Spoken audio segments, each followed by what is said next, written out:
धर्मवीर आनंद दिघे साहेब जेव्हा अखंड हरिनाम सप्ताह कुठेही असायचा, कीर्तन असायचं, तेव्हा आम्ही त्यांच्या सोबत जायचो आणि स्वामीजी ते म्हणायचे की धकाधकीच्या आयुष्यात या आताच्या सगळ्या युगामध्ये, कलियुगामध्ये या अशा अखंड हरिनाम सप्ताह असेल, कीर्तन असेल, पांडुरंगाचं नामस्मरण करायला हे सगळे लोक येतात, यांच्या आयुष्याला एक चांगली दिशा मिळते आणि म्हणून आपण अशा कार्यक्रमाला गेलं पाहिजे. कधी ते असा कार्यक्रम चुकवत नव्हते आणि ती परंपरा मी पुढे नेण्याचं काम करतोय.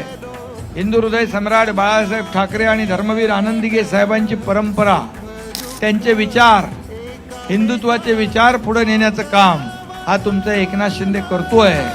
भेटला विठ्ठल माझा, भेटला विठ्ठल.